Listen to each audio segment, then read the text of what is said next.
तो आदाब और नमस्कार। हाल ही में स्पीकर के खिलाफ सदन में कई पार्टियों ने मिलकर एक प्रस्ताव पेश किया। खूब बहस हुई, भारी हंगामा हुआ और आखिरकार ये प्रस्ताव ध्वनि मत या कहें वॉइस वोट से गिर गया। राइट। यानी खारिज हो गया। भारतीय संविधान के नजरिए से स्पीकर के खिलाफ कभी भी महाभियोग शब्द का इस्तेमाल नहीं हो सकता। संविधान के आर्टिकल 61 में महाभियोग की एक बहुत ही जटिल और स्पेसिफिक प्रक्रिया केवल भारत के राष्ट्रपति के लिए दी गई है। अच्छा। हालांकि आम बोलचाल में जजों को हटाने के लिए भी इसे इस्तेमाल कर लिया जाता है, लेकिन स्पीकर के लिए ये 100% गलत है। तो फिर सही संवैधानिक शब्द क्या है? मतलब अगर स्पीकर को हटाना हो तो वो प्रक्रिया क्या कहलाती है? संविधान का आर्टिकल 94 इसके बारे में एकदम स्पष्ट बात करता है। स्पीकर को पद से हटाने के लिए लोकसभा में केवल एक रेजोल्यूशन यानी संकल्प लाया जा सकता है। Okay, resolution. हाँ, और इस संकल्प को पास करने के लिए इफेक्टिव मेजॉरिटी यानी तत्कालीन सदस्यों के बहुमत की जरूरत होती है। अगर ये संकल्प पारित हो जाता है तब जाकर स्पीकर को अपने पद से इस्तीफा देना पड़ता है। महाभियोग एक बहुत ही भारी भरकम क्वासी जुडिशियल या अर्धन्यायिक प्रक्रिया है, जबकि संकल्प एक विधायी प्रक्रिया यानी लेजिस्लेटिव प्रोसेस है। खैर, ये जानना भी बहुत जरूरी है कि ये इतिहास में पहली बार नहीं हो रहा है। अगर हम हिस्टोरिकल कॉन्टेक्स्ट देखें तो आज़ादी के बाद से ये केवल चौथा मौका है जब किसी लोकसभा अध्यक्ष के खिलाफ ऐसा रेजोल्यूशन लाया गया हो। हाँ, सबसे पहले 1954 में जब जीवी मावलंकर स्पीकर थे तब ऐसा प्रस्ताव आया था। फिर 1966 में हुकुम सिंह जी के खिलाफ, उसके बाद 1987 में बलराम जाखड़ जी के खिलाफ और अब 2026 में। और दिलचस्प बात यह है कि चारों बार हर एक बार ये प्रस्ताव खारिज ही हुआ है। इसके खारिज होने के पीछे कोई बहुत बड़ा रहस्य नहीं है। ये विशुद्ध रूप से पार्लियामेंट्री मैथमेटिक्स है, गणित है पूरा। बिल्कुल। स्पीकर आमतौर पर सत्ताधारी दल यानी रूलिंग पार्टी का होता है, जिसके पास सदन में पूर्ण बहुमत होता है। अगर सरकार के पास बहुमत है तभी तो वो सरकार में है। सही बात है। और उसी बहुमत के बल पर वो अपने स्पीकर के खिलाफ लाए गए किसी भी संकल्प को आसानी से गिरा देते हैं। तो अगर इतिहास गवाह है कि ये प्रस्ताव हर बार गिरता ही है, तो फिर इतना बड़ा बवाल क्यों? यहाँ एक बहुत बड़ा सवाल ये उठता है कि आखिर इस कुर्सी में, इस पद में ऐसी क्या जादुई ताकत है जो विपक्ष को इतना बड़ा कदम उठाने पर मजबूर कर देती है? देखिए, स्पीकर की शक्तियां सच में अपार हैं। जब वो सदन की अध्यक्षता कर रहे होते हैं तो वो लोकसभा के फर्स्ट पर्सन बन जाते हैं। उनकी कुर्सी की गरिमा इतनी बड़ी है कि देश के प्रधानमंत्री, जिनके पास पूरी एग्जीक्यूटिव पावर है, वो भी जब सदन में खड़े होते हैं तो उन्हें स्पीकर महोदय या अध्यक्ष जी कहकर संबोधित करते हैं। उनकी बिना पूर्व अनुमति के कोई सदस्य सदन में अपनी जगह से उठकर बोल भी नहीं सकता। और सदन का जो पूरा कामकाज है वो बिजनेस रूल्स के हिसाब से चलता है। आर्टिकल 118 के तहत सदन अपनी प्रक्रिया खुद तय करता है। बिल्कुल। कौन सी पार्टी का नेता कितनी देर बोलेगा, किस बिल पर कितना समय आवंटित किया जाएगा, 0 आवर में कौन से मुद्दे उठाए जाएंगे, ये सब तय करने में स्पीकर की भूमिका सबसे अहम होती है। इसके अलावा एक और बहुत बड़ी शक्ति है जिसका सीधा असर पॉलिटिकल नैरेटिव पर पड़ता है, वो है एक्सपंजिंग की शक्ति, यानी कार्यवाही के रिकॉर्ड से शब्दों को हटाने का अधिकार। ये वाला हिस्सा मुझे बहुत दिलचस्प लगता है।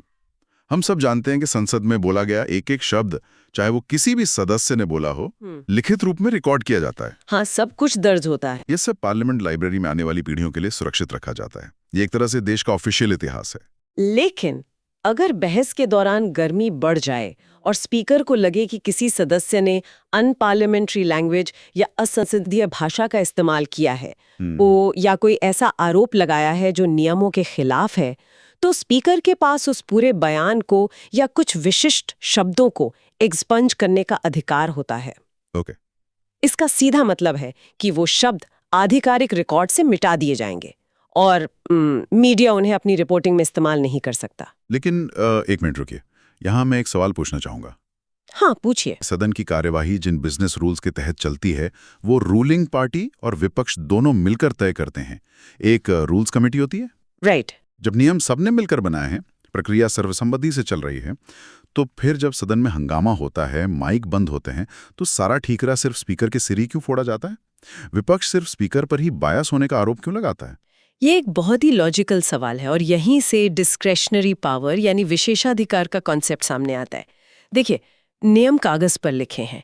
वो सबके लिए समान है। लेकिन उस रूल बुक को रियल टाइम सिचुएशन में कैसे लागू करना है, उसके इंटरप्रिटेशन कैसे करनी है, ये पूरी तरह से स्पीकर के विवेक पर निर्भर करता है। मतलब माइक किसके पास रहेगा और कब बंद होगा, ये फैसला ऑन द स्पॉट स्पीकर का है। बिल्कुल। अगर विपक्ष का कोई नेता सरकार पर तीखा हमला कर रहा है और सरकार के मंत्री बीच में टोका टाकी कर रहे हैं, तो स्पीकर किसे शांत बैठने को कहेंगे? अच्छा। अगर विपक्ष कहता है कि हमारे महत्वपूर्ण शब्दों को एक्सपंज कर दिया गया है, जबकि सत्ता पक्ष के वैसे ही शब्दों को छोड़ दिया गया, तो ये सीधा आरोप स्पीकर की निष्पक्षता पर होता है। नियम भले ही सबके हों, लेकिन जो कंट्रोल है वो सिर्फ एक व्यक्ति के हाथ में है।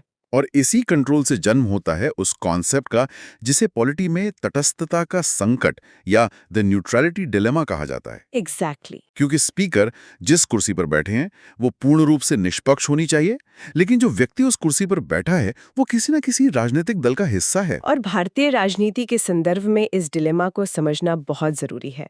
भारत में अध्यक्ष का चुनाव सदन के बहुमत से होता है। स्वाभाविक सी बात है कि जिस पार्टी या गठबंधन के पास बहुमत होगा उसी का उम्मीदवार स्पीकर बनेगा, यानी वो रूलिंग पार्टी का सदस्य होगा। और विपक्ष का दर्द यही है कि जो व्यक्ति रूलिंग पार्टी के टिकट पर चुनाव जीत कर आया है वो अचानक से अपनी पॉलिटिकल लॉयल्टी कैसे भूल सकता है? राइट। वो कैसे पूरी तरह से न्यूट्रल हो सकता है जब उसे अगला चुनाव भी उसी पार्टी के सिंबल पे लड़ना है?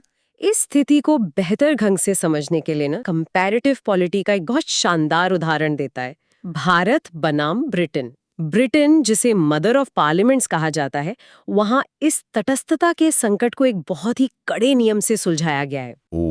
वहां का नियम है once a speaker always a speaker, मतलब एक बार जो स्पीकर बन गया वो हमेशा स्पीकर रहता है। हाँ, ब्रिटेन में जैसे ही कोई व्यक्ति हाउस ऑफ कॉमन्स का स्पीकर चुना जाता है, उसे तुरंत अपनी राजनीतिक पार्टी से औपचारिक रूप से इस्तीफा देना पड़ता है।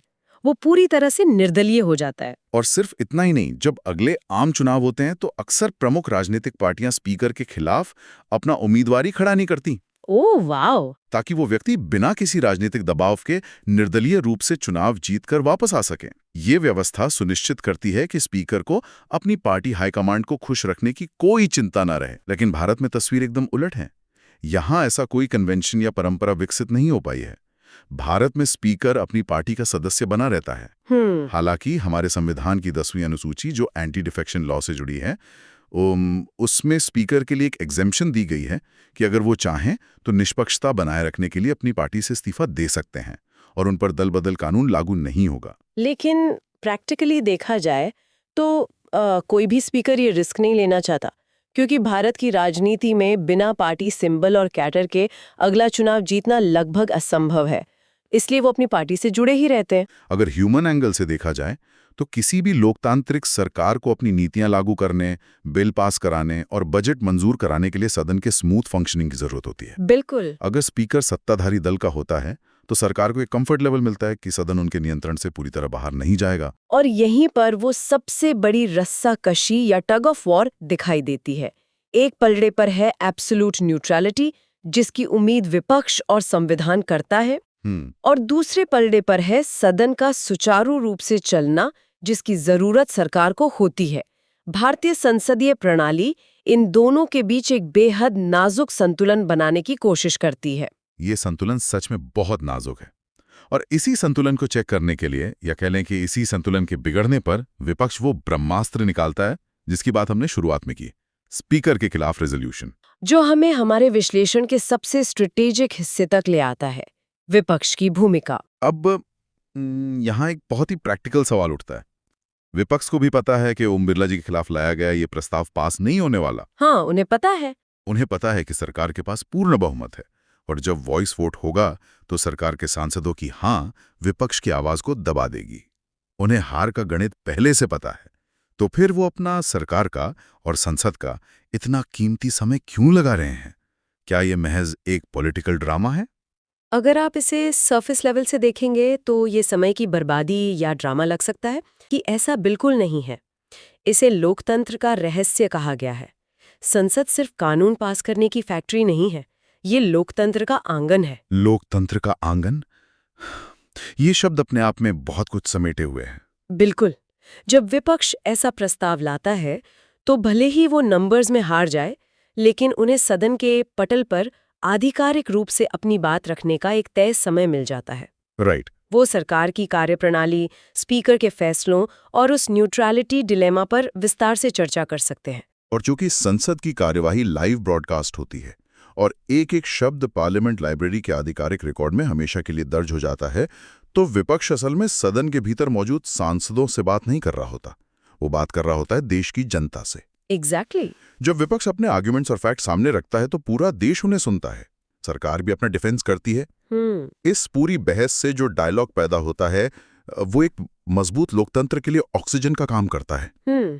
जनता दोनों पक्षों को तौलती है। यानी हम कह सकते हैं कि विपक्ष यहाँ किसी T20 मैच की तरह इंस्टेंट विन की उम्मीद नहीं कर रहा है, वो एक लॉन्ग गेम खेल रहा है। हाँ, एक टेस्ट मैच की तरह, जहां आज की बहस, आज उठाए गए सवाल भले ही आज वोटिंग में हार जाएं, लेकिन वो भारत के वोटर्स के सबकॉन्शियस माइंड में कहीं ना कहीं दर्ज हो जाते हैं। और जब वही वोटर कुछ सालों बाद वोट डालने जाता है तो ये सारे रिकॉर्ड, ये सारी बहसें उसके थॉट प्रोसेस को आकार देती हैं। बिल्कुल, सोल ऑफ डेमोक्रेसी यानी लोकतंत्र की आत्मा को जिंदा रखना कहता है। संख्या बल में हारना लोकतंत्र में हार नहीं है, लेकिन अपनी असहमति दर्ज न करा पाना जरूर लोकतंत्र की हार हो सकती है।